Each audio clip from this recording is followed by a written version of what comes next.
Hey everybody, how's everybody doing? This is Wine with Dave. Just getting things set up. Look, it's wine o'clock. It's going to be wine o'clock for the next 60 minutes. And if you're tuning in on Wine with Dave, on the Wine with Dave Facebook page, any comment you type in is going to show up right on the screen, and you can ask my guest a bunch of questions. Check out my new glasses. I love these things. The new Wine with Dave glasses are in. A friend of mine got these for me for my birthday. Anyway, tastes really good. How is everybody tonight? Type in where you're from. Just go in there. Just type in what town. I'd like to know where you're from so I can say a little hello. Got a bunch of people watching tonight, so that's good. I've got a really cool guest, and just because he's a restaurateur coach doesn't mean that you have to own a restaurant to learn something. If you own a business, this is really good. Plus, he's going to give some inside scoops on how restaurants make money and grow and profit and all that fun stuff. So you might learn something. You might learn a thing or two. But I'm going to get right into the very beginning here. So again, leave a comment. Like to know that you're here, okay? Be really good to know. Bob Salvis from Central Falls. See, that's what happens. Right there, shows up on the screen. I got Bob Salvis on the brain, okay? That's kind of how that works. So, wonder how he looks. How would Bob Salvis mustache? Bob Salvis. Yeah, there we go. There we go. I see Bob Salvis. Okay. All right, get rid of that thing. All right, cool. Hey, I'm going to go right into the first segment, okay? Don't leave. You can win some prizes, sort of, right? Who else is here? Joe Reddish. You look good. Glad you got a haircut. Looks is always important in sales. Yes, it is. Yes, it is. I believe that. Where are you coming from, Joe? Oh, you're from Wyoming, right, Joe? Andy Enright from Westbrook, Maine. Cool, Andy. Look at that. I got Andy Enright eyes. Remember that song? Is it not? It's not Andy Enright eyes. What is it? She's got Betty Davis eyes. Same syllables. All right, let's get into this. Did you know? People love Did You Know? You ready for this? Oh. Did You Know is good, but I like to have the other camera on. That was a mistake. See? Turn that out of the way. All right, Did You Know? Ready for this? I love Did You Know? Did you know that humans have been performing dentistry since 7,000 BC? 7,000 BC. You know, let me just bring this up here. That makes dentists the oldest profession. Did you know that? Yeah, it makes it the oldest profession. One of the oldest, anyway. We know that there's other ones. When cellophane was invented in 1908, it was originally intended to be used to protect what? What was originally intended to protect? Type in cellophane and your answer, and we'll see who wins, okay? You can just type that in right now. All right, cellophane, 1908, originally intended to protect what? Really, really interesting. Did you know that Hershey's chocolate syrup, Ritz crackers, Dum-Dums, and Oreos are all vegan? I bet you didn't know that. I bet you didn't know that. Did you know the sound of a Star Wars lightsaber in the movie was created by pairing together the sound of an idle film projector and the buzz from an old TV set? Yep. Did you know that? Next time he goes, that's the buzz of a TV set and a film projector just kind of doing the. Did you know that your tonsils can grow back if there was tissue left behind during the removal process? Gross. I say that's gross. I got a fly in the room. Ah, that's a good wine. Did you know there is an uninhabited island in the Bahamas known as Pig Beach, which is populated entirely by swimming pigs? Swimming pigs. Love it. Did you know it snowed in the Sahara Desert for 30 minutes on February 18th, 1979? 30 minutes in the Sahara. Imagine being in the Sahara Desert. You're lost and you're that one soul who's like, oh, and you think you see a mirage and it's snowing. And it actually is snowing. Praying for it to snow. Imagine that it snowed. Maybe it snowed for someone. Maybe someone prayed for it to snow that day. And they were the only guys stuck in Sahara. I digress. I get off on tangents. I have squirrel syndrome. In Switzerland, it is illegal to flush the toilet after 10 p.m. Come on, you Swiss. Do your business before 10. Here's the next guess. Ready? Interactive. Cookie Monster's real name is... Yes, he has a name. The Cookie Monster, the big CM. What's his name? Type in Cookie Monster and guess his name. Did you know the largest living thing on Earth is a blank, and it's named General Sherman? That's the third and final interactive. Did you know? The largest living thing on Earth is what? But I will give a hint. It's named General Sherman.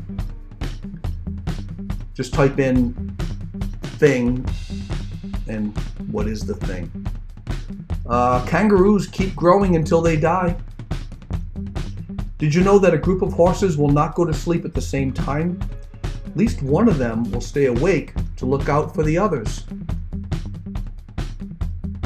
And then the one that stays awake, when he wakes up in the morning, he's all horse. Little joke there. Just thought I would throw that in. That's free. It's a free show. You know, you get humor sometimes. And lastly, jellyfish are considered biologically immortal.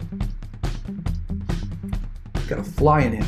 Jellyfish are biologically immortal. You know why? They don't age and will never die unless they are killed. Did you know that? I did not know that. I kind of wonder if that's true. Someone look that up. Jellyfish are considered biologically immortal. Anyway, well, that does it for Did You Know? Okay, we're gonna go back here. Man, my cameras are all messed up. Now we're gonna vote. Okay, we're gonna guess. Do the guesses. First one, cellophane. What do we got? Let's go back. Andy Enright says cellophane, vegetable. It was used to protect vegetables. Andy says. Anybody else?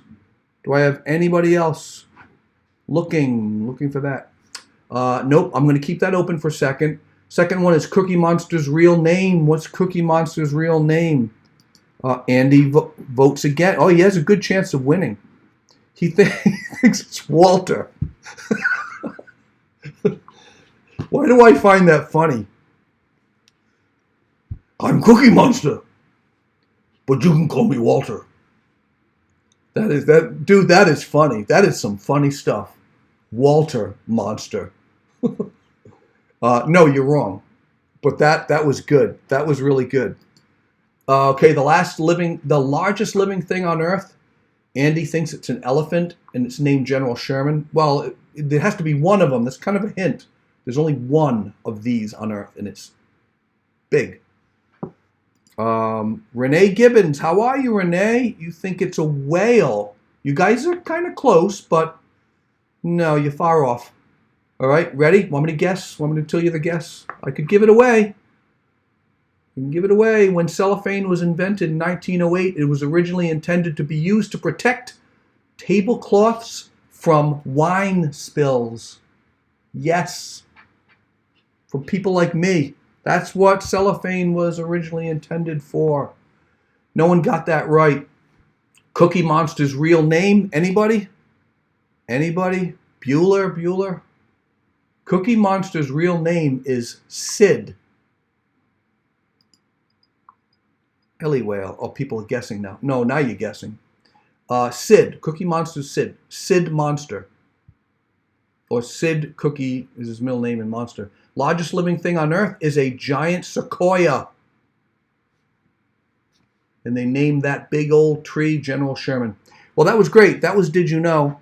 Let me go into the next section here, right? Did you know what today is? before I bring on my guest, I got a couple kind of famous things happen today. Today is July 23rd.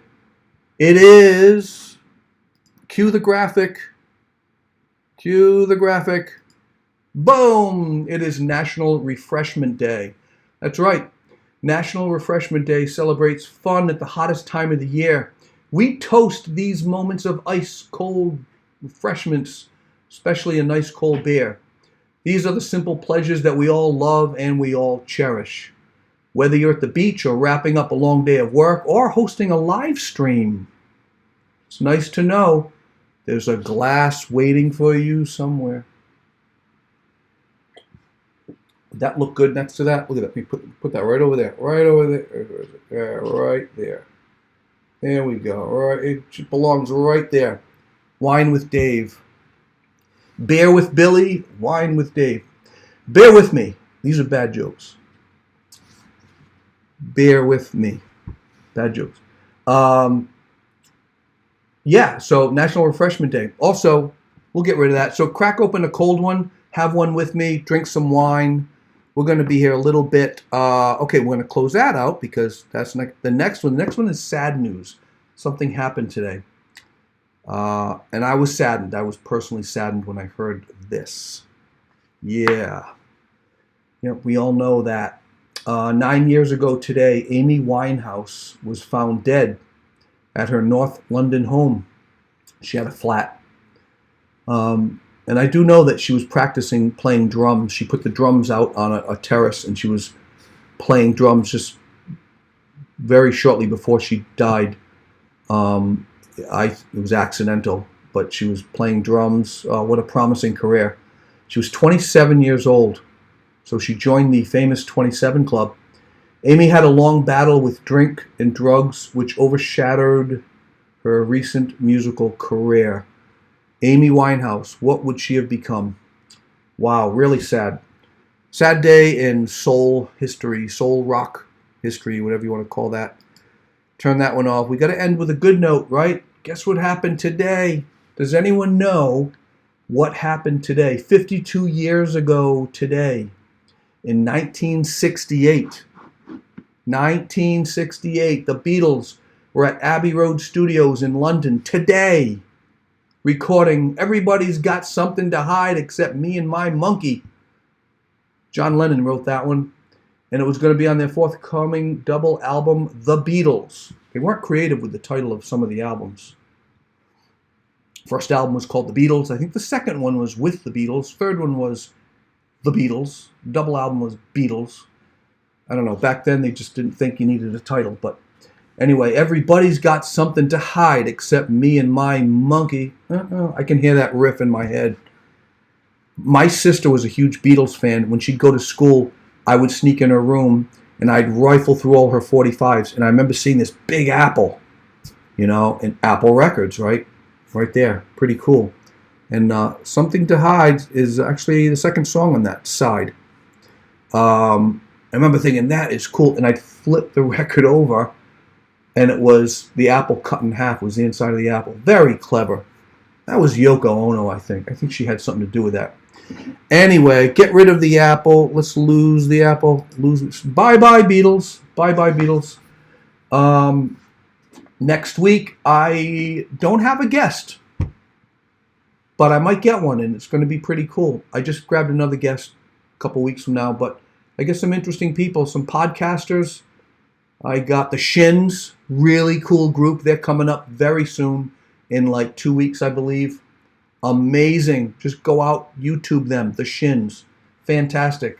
I'm so glad I got them on the show. But tonight, you are in for a treat. My guest, all the way from Tennessee, is the great Monte Silva. Monte grew up in the hospitality and food and beverage industry. He went from dishwasher to prep and line cook, to busser, then to server, and then to bartender. He's kind of done it all. After a year and a half in the Caribbean, Monte began his management career in Los Angeles when he was hired by Wolfgang Puck. I think we all know him. He's been featured in David Stedman's book, Beverage Biz is Showbiz. Monte is now a restaurant coach and industry thought leader. He has a new ebook coming out called Restaurateur Hospitality. Check this out. Hey everybody, Monte Silva here. Super excited to talk about a new project I've been working on. I've just written a ebook on hospitality. Super pumped about it. I think it's something that would really help restaurateurs really focus on hospitality. And I'd love to send you a free copy of it. And if you want to email me at #restaurateur@gmail.com, I'd love to send you a free copy. Again, super pumped about this. It's going on sale. Just send me an email and I'll send it out.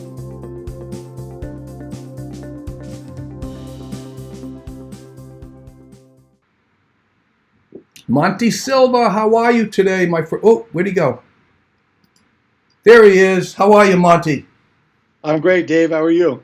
I am great. You just told me something. What is tomorrow? Tomorrow is National Tequila Day. Tequila Day. Come on. Yes. It's all about the drinks.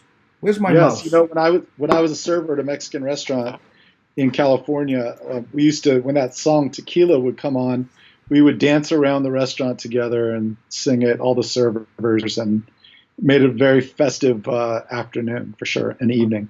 That's cool. Did you see that? There's a video post out of a guy. He was on America's Got Talent, and he was doing karaoke. And you know, some people obviously they're all karaoke. They sing to a backing track. Well, it was tequila, and he stood there, and he looked so nervous. And the song's going on, and then it hits the chorus, and then the chorus keeps playing, and then tequila. He just says tequila, and then he just waits for another minute, and then it says it again, tequila. And he's all like That's inspiring. rubbing his face, and he's all nervous. It had to be a comedian. It was hilarious. Hey, congratulations on your ebook. Thank you. Thank you. It's supposed to go out for sale in about a week. Yeah. So you're in Tennessee right now, sitting back. What are you drinking? I'm drinking a Willem Sellum 2016 Pinot Noir from Sonoma Coast. Willem Sellum 2016. Yes, and my good friend Philip Leeberry, he's a restaurateur here in Nashville. He gave me this bottle, and I've been waiting for a good opportunity to drink it. And I thought, hey, I'm hanging out with Dave tonight. Why not? There you go. That's the reason. It's what is it? Cold? What I call it? National Refreshment Day. So be refreshed. Yep. Hey, you want to do the virtual clink now? You want to do that before we get into it? All right. Sure. So you got to hold it in your left hand. Move it over to your right shoulder, but a little close to your chest. Or you could do, yeah, you could, let me move the mic. Okay, ready? No, move it. I gotta give me a countdown. Okay. Too far over. You're way off screen. There you go. Ready? Oh, let me do this. Now I gotta go. All right, right over here. All right, ready? 3, 2, 1. Clink. Wow, that was a good clink. Oh, good. That was a good clink. I should have a special effects. I need an engineer who can hit the clink or the breaking glass. This is a Riedel, so I'm glad we didn't break it. Oh, is that a nice glass? Yeah, they're about $20 a piece. So you're dropping all these names. I don't know that stuff. Everything tastes better in Riedel. I should say, oh, it's a Riedel, like as if I Right. knew. So is that what people say? It's wine out of a Riedel is great? Yeah, I don't know. There's something about the shape of it and the glass itself. I've been involved with blind tastings, and everything seems to taste better in a Riedel for some reason. Wow. I'm not even paid for this. This is I just lost your feed for a few seconds. What did you say? I said I'm not even getting paid for this. This is free advertisement. Yeah, huh? I know. There you go. Hey, let's get into the interview, shall we? Got a lot to talk about. So you've got the, where am I? You've got the, let's see, from Tennessee. Where are you from in Tennessee? So I live about 20 miles southeast of Nashville. Okay. Obviously you've been to Nashville quite a bit? Yeah, actually about 12 plus years, 13 plus years working in Nashville, actually the city of Nashville. Yeah, okay. Cool. Nashville's got to be cool. I've never been there. I got to make it out there. Got to do it one of these days. So let's start with this Well, thing. look me up. We'll go show you the sites. Yeah. You got to put me up for the night so I can go down and visit. So let's go over your career. You've been doing this thing, loving restaurants since you were just a teenager, right? Yeah, I started off as a dishwasher when I was 15 and then kind of worked my way through all of the hourly positions through my teens and 20s, and then entered the management side of things when I turned 30. So being a restaurateur coach, at what age did you feel, or what position did you have in the restaurant where you realized, whoa, there's some things that are wrong here, that's wasted money, wasted talent, wasted? Well, I learned at a young, probably late teens, early 20s, that there were a lot of things going on with just how people were treated. So I learned early in my late teens, early 20s that how important people were and how it was very important in how we not only treated the guests but also the employees. So that was an early lesson. It wasn't really until I got into management before I really focused on, cost of goods and labor and all that. Mm-hmm. When you meet a lot of restaurant owners, what's the one thing they might be doing wrong? Obviously, without naming names, but is there one thing, one skill set that they're seriously lacking that you see that's like, oh, another one of these guys, I got to help them with this? Yeah, I think two of the main things is either not working the floor and engaging with the guest. I don't see a lot of management table visits, and that's something that I think not only are you proactively making sure that there aren't any issues that pop up, but also you're the host of the party. You should be there checking on the guest and talking to them. And then the second thing is spending the proper time and energy in developing your people. Mm-hmm. Yeah, it takes a lot, though. I mean, if you're impatient, that's something you don't want to do, right? Yeah, but the reality is you can train them. It's like teaching someone to fish or giving them a fish. If you give them a fish, you're going to have to keep feeding them. But if you teach them how to fish, it's going to take more time up front, but then you're done and they can fish for themselves. Yeah, true. So tell me about your whole life here, and then I know you've had some failures and some successes, and let's hear it all. Sure. So I got into management when I was 30, and I was on a very, very fast track, work my butt off, really try to prove myself as a brand new manager. And so I went from bar manager to assistant kitchen manager to service manager to head kitchen manager in 2 years with the company Chevy's Mexican Restaurant that I was working for. And then I followed my mentor to another company and was a GM within a couple months. So basically in 2 years and a couple months, I went from a brand new manager with no management experience to a general manager.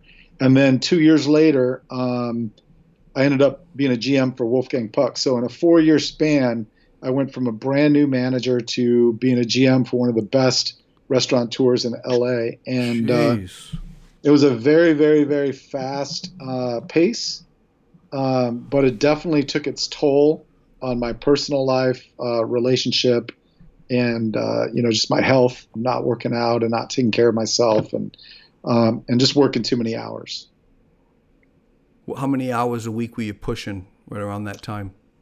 Well, I ended up running 2 restaurants for Wolfgang Puck as a GM. And so unlike a director of operations or a position like that of multi-unit management, when you're the GM, you're physically working shifts in the building. So they had an opportunity for me to go in and kind of help fine-tune a restaurant, and I was still at a current restaurant, and they didn't really want to take me out of that because of my relationships with the community. So I ended up being a GM for a restaurant in Santa Monica and also one in El Segundo, which is about 12 or 13 miles south of Santa Monica, but it took about took over an hour to drive on the freeway. And so Oh I man. would work 8 a.m. to 4 p.m.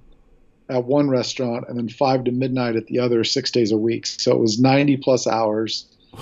It was supposed to be kind of a short term thing, but it took a little longer. And, I think that I also, wanting to be successful, wanting to prove that I could run two restaurants, I probably did some of that to myself. But ultimately, I got burned out and Wow.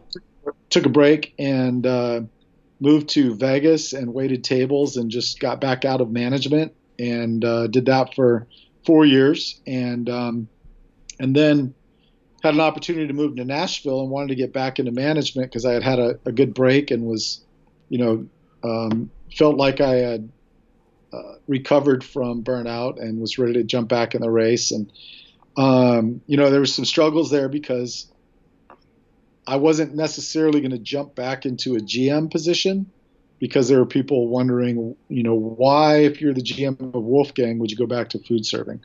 So the reality is at the time and even now, you can make as much money serving or bartending as you can, being a GM of a restaurant. So, and Yep. that's something that, the market, obviously, as we're dealing with COVID and how to come out of this and how to be better, that's one of the things I'm promoting is just a different structure of pay for management and back of the house because servers and bartenders definitely make the bulk of the money. So, but anyway, so I took a break, moved to Nashville, got back into management, had to kind of reprove myself for a few years. And then I got an opportunity to be a GM again and was a GM for a few restaurant groups. And then eventually moved into a director of operations position for Tomcats Hospitality, which when I took over the director of operations spot, we had two restaurants, and they were both in the top 100 of sales, so in the country. So two restaurants that I was overseeing were in the top 100 gross sales in the country for restaurants, and then we developed two more concepts, and I did some work, and that really, interestingly enough, once I got to a point where I wasn't in the restaurant all the time, is when I really had to hone my craft into learning how to train people and delegate and not burn myself out trying to bounce around to all the restaurants doing everything myself. Yeah, yeah, yeah. So I got somebody just asked a question. Sal Socco, what brought you to Nashville? I think you might have answered that. So you were in L.A. at the time, right? So I went from Vegas back to LA and helped a wine negociant kind of build a sales team in LA, and I learned a lot about French wines, and it was a really great experience. But with Los Angeles and Las Vegas, it's a very fast-paced lifestyle. It's very I hate to say it, but it's style over substance in a lot of areas where I just found too much traffic, too high cost of living. I lived near the beach, but I was too tired to go to the beach, and because I was working all the time. So I'd read a Money Magazine article that talked about Nashville being one of the best new cities to live in for cost of living versus income. So, and a great place to raise a family. So I thought, well, why don't I go check that out? I was not into country music at all. No. Well, what So kind of music were you into? I did not move to Nashville for country. I grew up listening to rock and surfing and doing that whole thing. But I have an appreciation for certain artists now, but in the country genre. But yeah, I did not move here to be a country artist. You're like the only guy that moved to Nashville and you don't have a song in your pocket. Yeah, I can't sing. That's the problem. So I did some research on you. Okay, I was Oh, doing a little okay. detective work, and you were a pro volleyball player. Yeah, I toured around playing beach volleyball for about a year and a half ish, and that was a lot of fun. It was a two-man, and I had sponsors, and unfortunately, I never did well enough in a tournament to end up on television. So after a year and a half, my sponsors were like, we love you, but you're not you're not really promoting us, in a Oh, national market. So lost my sponsorships, and you don't that's have when a I face for volleyball. yes, yes, Oh my yes. And so I, gosh. I ended up I ended up moving to the Caribbean. The movie Cocktail had just come out, Tom Cruise. Yep. I thought, hey, why don't I just go hang out at a bar in St. Croix? That's cool. You're a man of all seasons. You've been around. Yeah, that's what happens with age. You get that salt and pepper in your beard, and Well, you you work can in tell some 90 stories. hours. You work in 90 hours a week, and you're like what, 23 now? Yeah, You look yeah. like, see, folks, I you look, look like that if you work too many hours. I look like I'm 80, but I'm really only 23. 23. Don't do drugs, kids. I'm 18. Um, that's amazing. So you went to the Caribbean.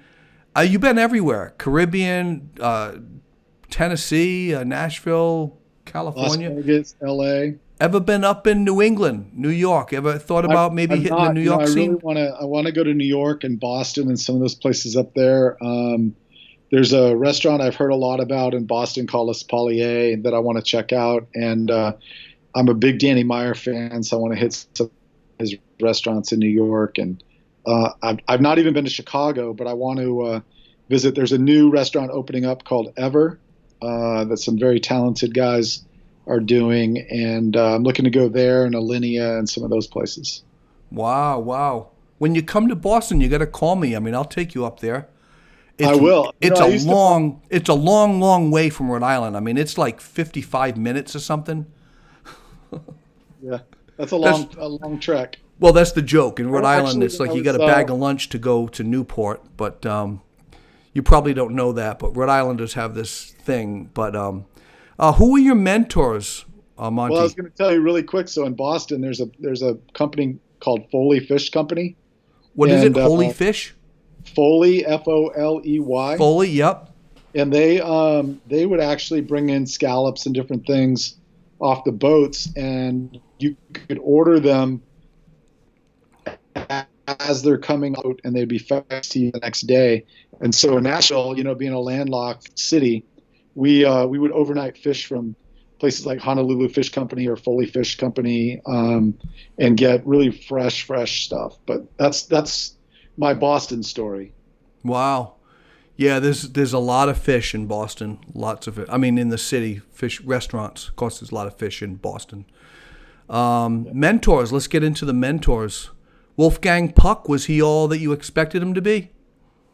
Yeah, he was ridiculous. Not only is he an amazing, he kind of really put exhibition kitchens and wood-fired pizzas kind of on the map in the United States. And not only was he a very talented and great chef, but he could work the floor. I learned a lot about how to engage with the guests from him, just watching him on the floor. And it's interesting because at Spago, one of his restaurants, he was there quite a bit. And between 6 and 8 o'clock, the restaurant would just be packed with every celebrity you could possibly imagine, from Magic Johnson to John Travolta to just a tremendous amount of people. The whole room would be filled with celebrities, but all those celebrities were like, we want to see Wolf, we want to see Wolf. And Yeah, he was yeah. just so engaging, whether you were a celebrity or not.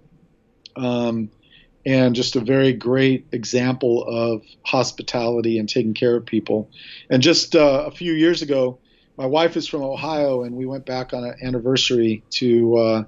She had never been to see the Pacific Ocean, so we went to L.A. and flew in and showed her the beach, and we went to Beverly Hills, went to Spago, and Wolf was at Cut, one of his other restaurants, but the GM came over and said, I know that you were part of the family, and we're going to send you some stuff, so don't order anything till we tell you. And so that was, that's just typical Wolfgang, just taking care of his people and That's taking care cool. of people.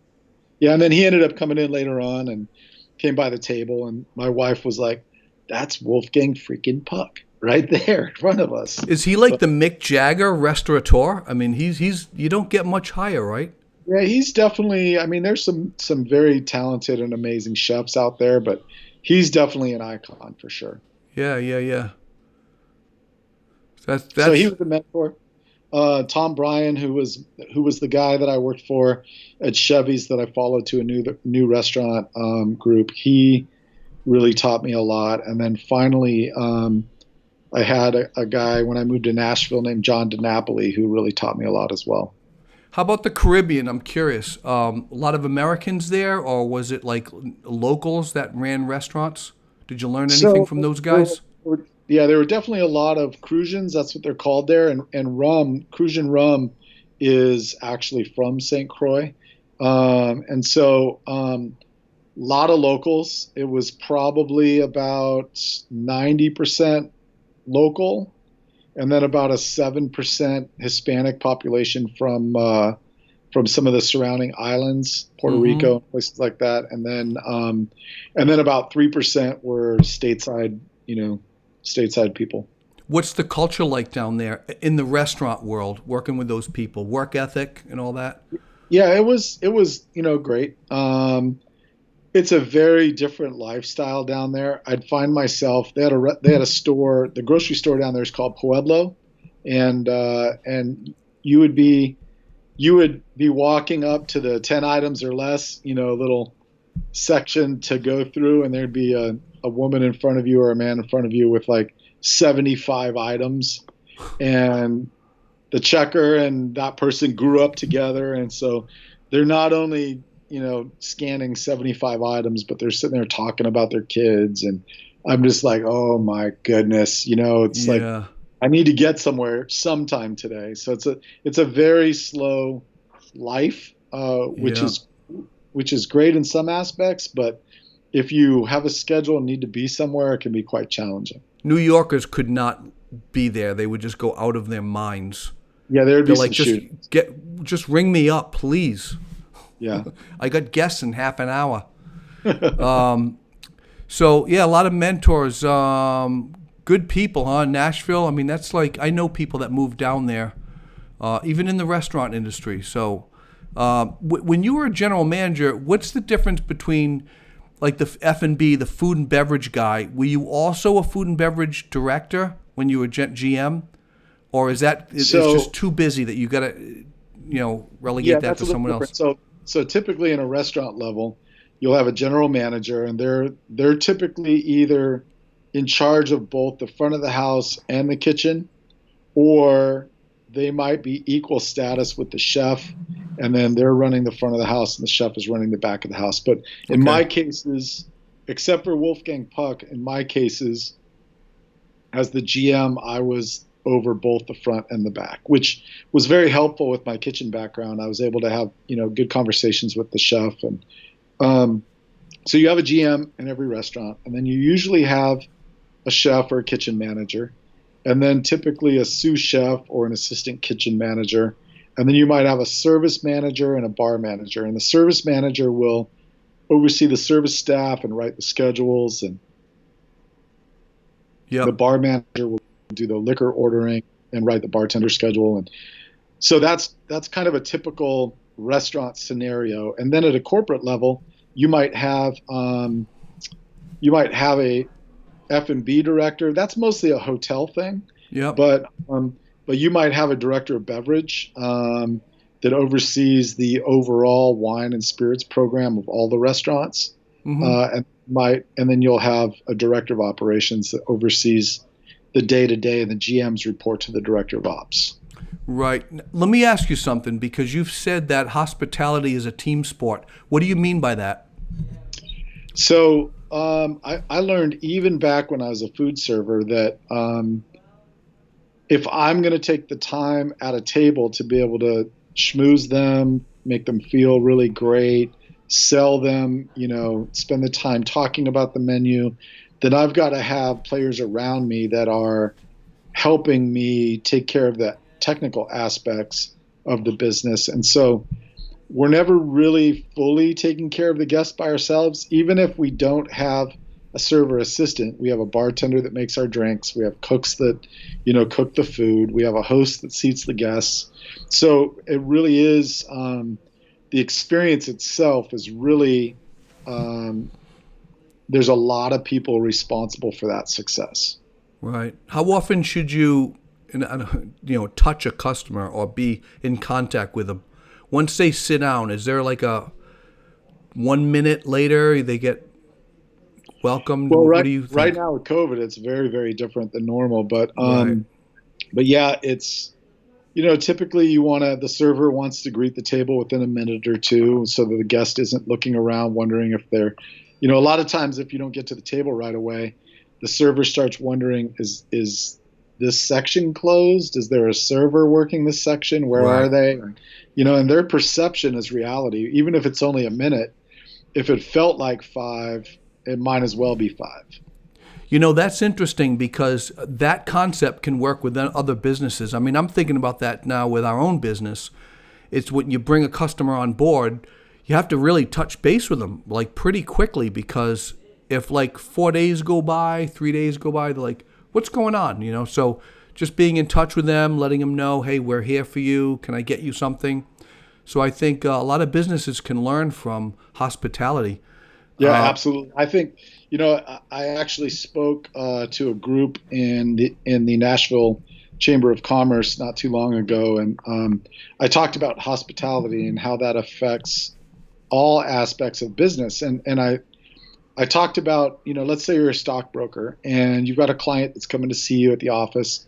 The old days, what would happen is you would come in, you would go to the receptionist and say, hey, my name is Monty. I'm meeting my stockbroker today. And they say, okay, have a seat over there.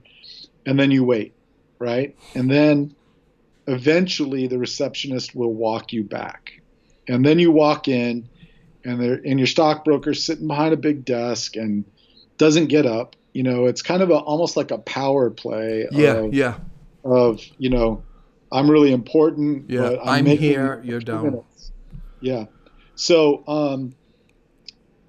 the reality is, what would go a lot further is you check in, you sit down, receptionist asks if you'd like some coffee or water, and then the stockbroker literally leaves his office, comes to you, hey, it's so great to see you, shake his hand, and he walks you back.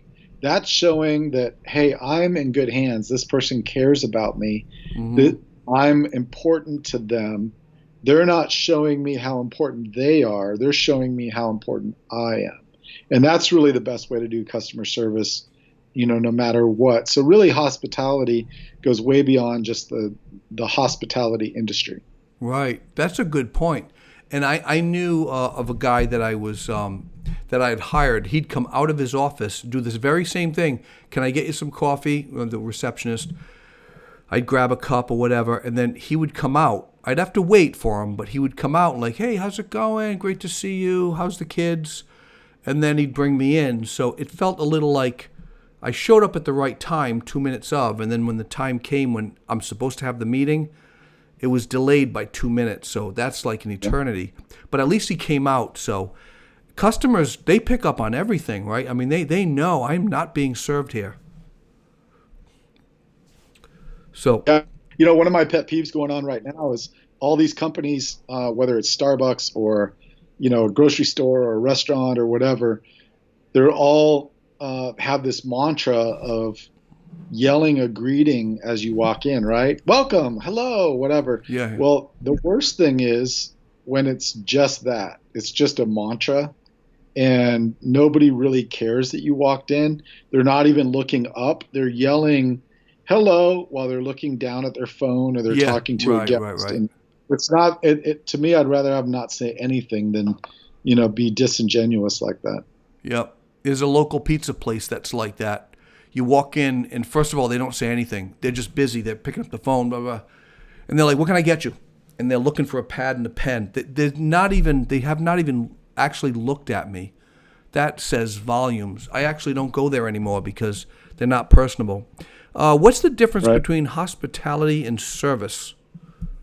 So service to me is a skill set. It's knowing what you're supposed to do and performing a certain aspect of service, whether it's opening a bottle of wine or taking an order or marking a steak knife before the steak comes out or bringing a dessert menu or processing payment.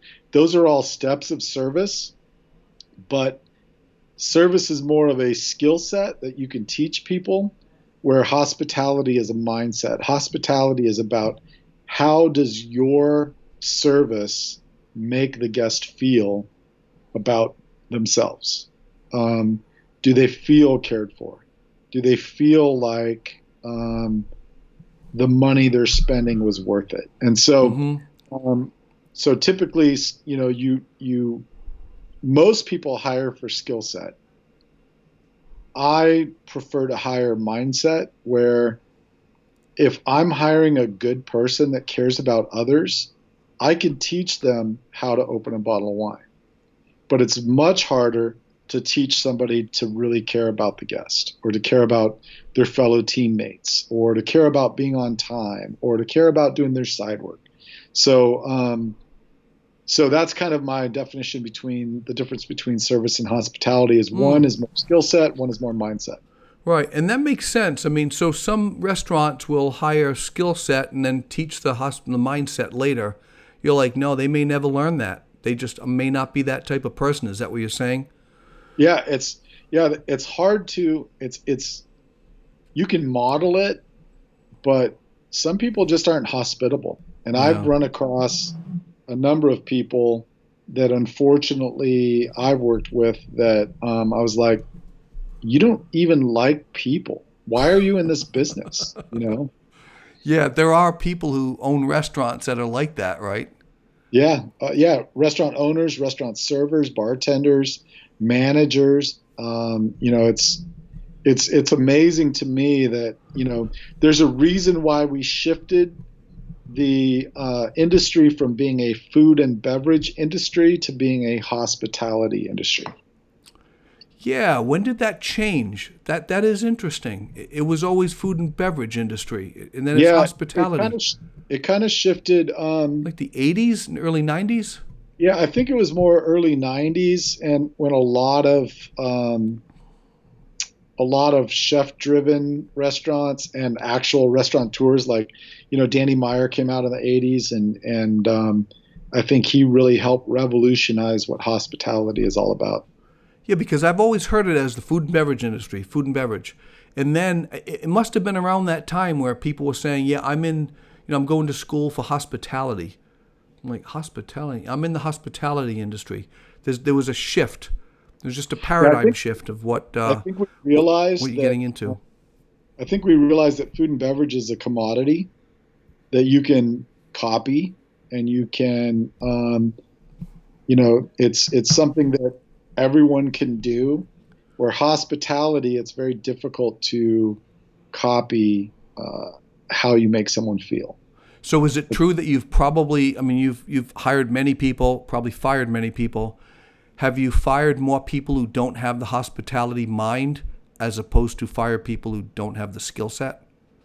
I wouldn't say it was necessarily hospitality in mind, but it was certainly mindset and ethics and, work ethic. I think that, I'm very forgiving when it comes to mistakes that people make. And if somebody, breaks a glass or, writes down the wrong order or whatever, there's, we're all human. We all make mistakes.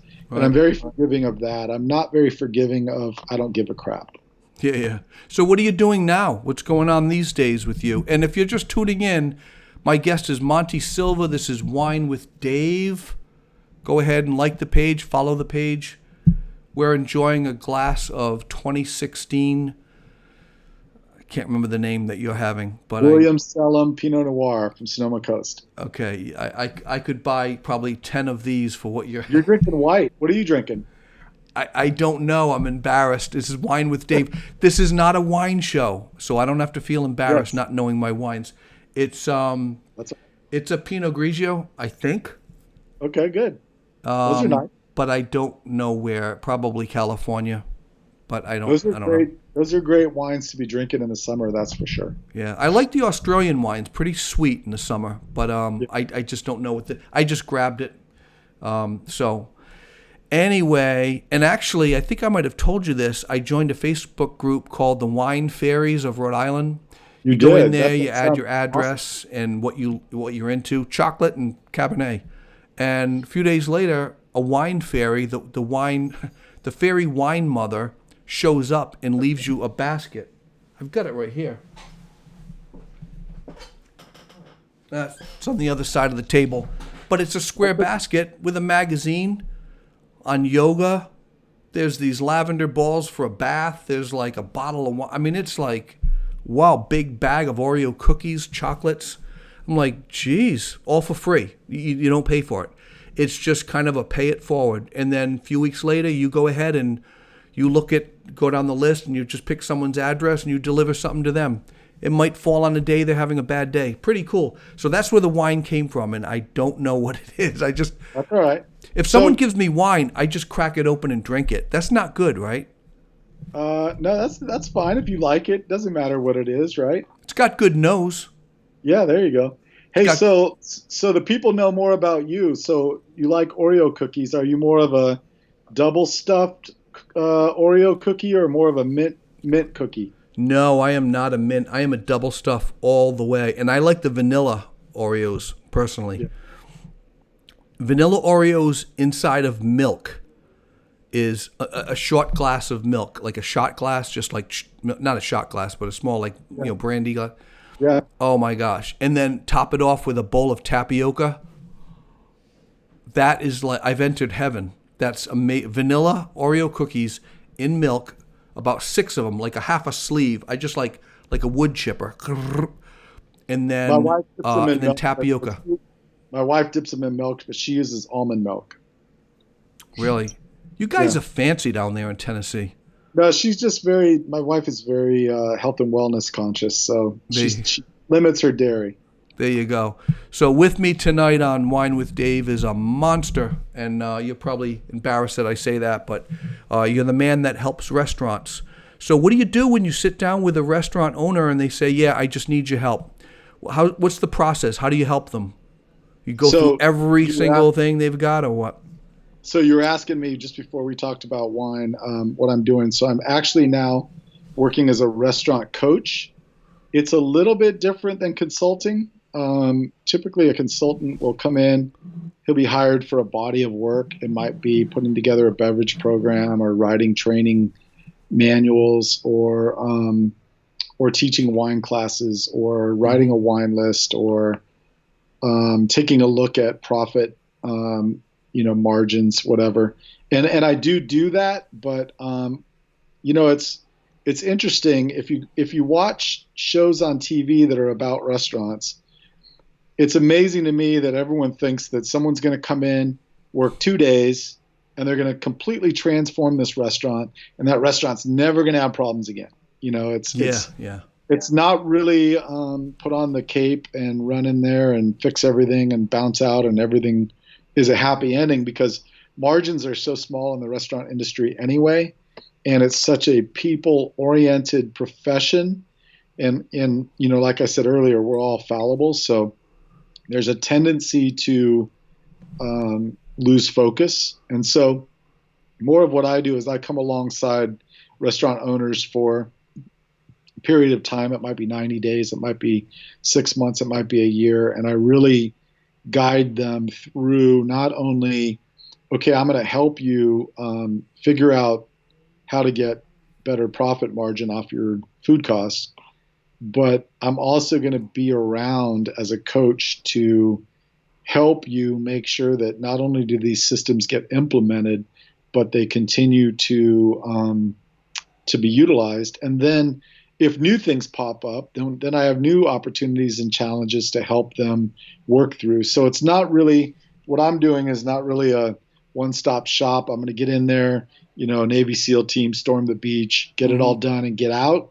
It's more of a relational, ongoing thing where I'm really helping the restaurateur continue to be successful after, a short period of time.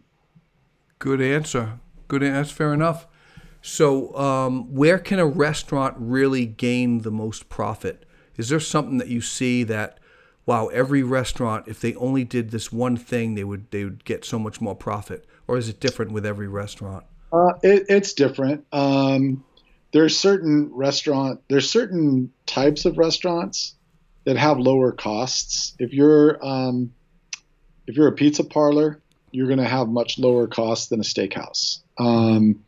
Because the cost of goods and the margin that you can charge is shorter. And so certain things, desserts are usually very profitable. So if you have an ice cream place, that's probably food cost is probably very good. Oh, so let me pick your brain. If I was to get into the restaurant industry, or if you were to open up a restaurant, what would be the best one, highest profit, and what would be the worst one? I would probably open for highest profit margin as far as cost of goods and profit to the bottom line. As far as percentages, I would probably go with a Mexican restaurant. Really? Food cost is really low. If you can do a high volume one and you're getting people in there throughout the lunch and afternoon and evening, and you can really turn, guest counts. I would say a Mexican restaurant's one of the more profitable ones as far as percentages. As far as dollars to the bottom line, I still like an upscale, not too pretentious restaurant that's got a decent range of prices in the menu and the wine list, but you're able to build a check to really engage the guest with an amazing experience, once in a lifetime kind of experience. I'd probably still lean a little more towards that because there's a little more dollars hitting the bottom line, because even though your food cost is higher, your labor typically drops as your check average goes up. Your lease is going to stay the same. Your linen costs are going to stay the same. So really, there's more dollars, I think, that hit the bottom line as a little bit nicer restaurant. But I think that if you're looking at pure cost percentage categories, I would say Mexican, pizza, something like that. Yeah. And a real low profit margin? Are we talking seafood? Is it? Yeah, seafood and steaks are very, very expensive. Yeah. So, cost-wise, you might buy, especially if you're doing dry aged steaks or Kobe beef or something like that, or you're overnighting fish, you're going to pay a pretty penny for that, and you can't really mark it up at the same percentage as you can lower cost items. Mm-hmm. So, but there's still more dollar profit off of something like that. It's a lower percentage markup, but it's if you've got $3 in, a combination Mexican dinner with enchilada, taco, rice and beans, whatever, you might sell that for $8. So that's a pretty good, what's that? 3 divided by 8, you're looking at 30 or 28, 29%, something like that. Whereas you buy a steak that is dry aged, so the longer it dry ages, the more it shrinks, right? But you're paying for the initial weight of that. Oh, so it shrinks. So yeah. Even though, yeah. So it's just kind of like when you're making bourbon in a barrel, there's a certain part that evaporates in the angel share, and so the longer you age, if you've got a 23-year-old, bourbon or scotch, a lot of that has evaporated, and the volume of it is quite a bit less. And so since they've paid a certain amount of money for the barrel, but they're only getting 2/3 of a barrel, they've got to charge more for it. And so that's kind of how that works. And so if you've got a steak that's dry aged and it's shrinking on you, you're paying for that shrinkage as the purchaser of the beef. And then you can't say take something you paid $40 for and charge $120. Right. It's the same margin as $3 cost for an $8 item. So because of that, your margin, you might buy it for $40 and sell it for $60, so you're making $20. But on the enchilada dinner, you're only making $5, but the percentage is lower. Does that make sense? Yep, that does. Yeah. Now with liquor, that was interesting. So if I were to get a whiskey, I'm paying more because there should have been more in the glass, but because of shrinkage. Right. That is fascinating. The stuff that that other people wouldn't even think of. Like, why is that high? Liquor is still a thing that you want to push on customers because it's a high profit, or? Yeah, I mean, liquor especially over wine or beer. Yeah, specialty Has a drinks, higher like, yeah. profit margin. Yeah.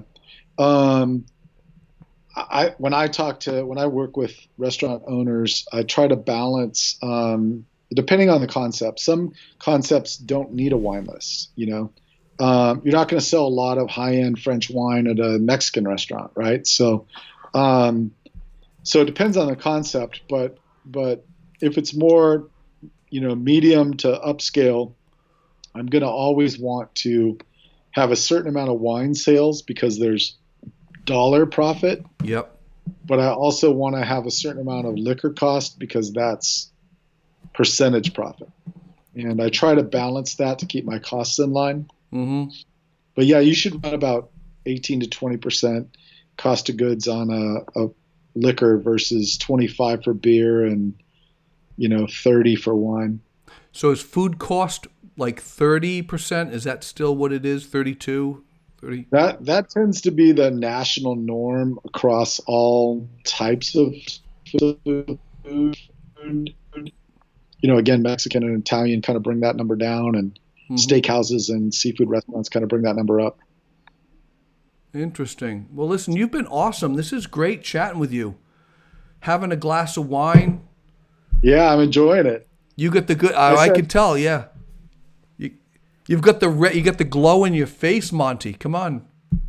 Yeah, I said, a show called Wine with Dave. I want to get on that show. I know, and I met you on Instagram. So you actually reached out to me, right? You kind of you must have seen one of the posts I put and responded, and we just kind of connected. I did. I like what you're doing. I was telling you before the show, I really liked that ventriloquist guy that makes those dummies. He was really cool. Yeah. Yeah, I like anybody who makes dummies. He was really good. Yeah, absolutely cool guy. Well, listen, how do we get a hold of you? Facebook. What's that again?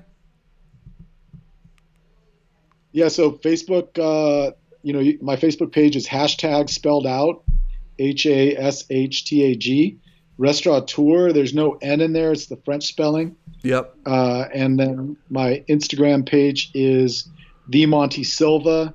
And you could reach me in email by going to hashtag spelled out again, Restaurateur, no N, at Gmail. Hashtag Restaurateur, Gmail at gmail.com. And folks, he's all over the internet. I mean, he's the real deal. Just type in Monte Silva, YouTube. You're on a tour. I joked with you. You're on a Restaurateur tour because you've been on how many podcasts and live shows for the last couple weeks? So this is my 5th podcast in the last 10 days. Wow. Amazing. Yeah, it's I'm promoting the new ebook that I wrote. So it's nice to just be able to get out there and kind of talk about that a little bit. There you go. And he'll send it to you. If you email him, you can get that ebook from him. And actually, if you read it, I'm going to do it. I'm going to see if I can glean something from it. But listen, thank you so much for coming on the show. You've been the best. You're a friend now, so we're going to stay in touch. Maybe do some work together. See you up there. We'll go meet in Boston. Yeah, absolutely. I'll bring my wife too. She's funny. When we've gone out to eat, she picks up on everything. The salt and pepper, that should be filled all the way. I'm like, really? Why? She goes, well, watch this guy. Watch him. Watch when he comes over. She's amazing. And I'm like, wow, I've learned a lot about the fine details of serving. Not that I find myself doing that as well. Not that I've changed because of it, but hey, if anyone has a closing question for Monty, just drop it in here. Sal says tapioca with Dave. Yeah, there you go. Tapioca. I want to open a tapioca restaurant. You know what's funny, Monty? What's that? Years ago, I had this dream of not that I'm ever going to open a restaurant. That's not my thing, really. That's not my strength. I would fail miserably. But I thought I would open one and I would call it PB&J's. And it would kind of harken back to when we were a kid. Peanut butter and jelly, and they only serve milk. You could have strawberry milk, chocolate milk, vanilla milk, but it would be peanut butter and jelly, different types of peanut butter, organic peanut butter, different types of bread, different types of jelly. I'm driving down the road in my own neighborhood, and there's a new restaurant just opened up. Guess what the name of it is? PBJ's. PB&J's. Exactly what I was. Not that that was a brilliant idea, but I got to go in there and check it out. Yeah, we have a moonshine company in Nashville called Old Smoky, and they make a peanut butter moonshine, and they make a blackberry moonshine, and if you mix them together, it tastes like a PBJ. It's awesome. Really? A PBJ where if you get off your seat, you fall right on your face. Absolutely. That is fun. That'll stick to your mouth. Yeah, for sure. On that note, thank you so much, my friend, for coming on the show. I wish you the best of luck with your ebook. Thank you, Dave. Thank it's great being here. Okay, take care. My scene is locked. Here I am. He's a great guy, Monte Silva. Yes, look him up. Find Monte Silva online. It is 10:06. I'm kind of late. Got to get you little restaurateurs to bed. That's my little phrase that I say all the time, and I'm sticking with it. That was great, huh? He's the man. I'm going to download his book. I'm going to send him an email. And actually, if you go back to when I introduced him, that little preview video, it has his little email in there. I think it's called, it's #Restaurateur at gmail.com, I believe. Just have to go back. Actually, is that correct? He's still off camera. Yep. Hashtag, not the hashtag symbol, but hashtag, type it up, Restaurateur at gmail.com, and just say, I'd like the book. Especially if you're a business owner. I mean, he'll send you the ebook. Read it. Good summer reading, right? He's the man. I mean, he grew working with Wolfgang Puck. I mean, he's got the chops. So, listen, I'm going to end tonight. Next week is a mystery guest because I have no idea who it is. I don't even know. It's such a mystery. I don't even know. But I just got someone who contacted me on Instagram just 3 hours ago and said, Dave, I'm ready to be on your show. She's got a pretty rockin' podcast and a lifestyle podcast. She's going to be on the show. The Shins, they are awesome. Look them up, The Shins. They're really good. I got the lead singer, guitar player, songwriter. He's going to be on in 2 weeks. So, and then I got someone else after that. I'm drawing a blank of who it is. I don't have a closing joke. I'm so sorry. I used to have a closing joke.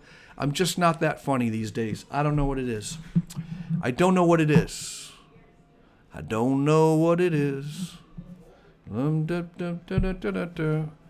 53 years ago today. Everybody's got something to hide except for me and my monkey. I'm going to listen to some Beatles. Maybe the Monkees.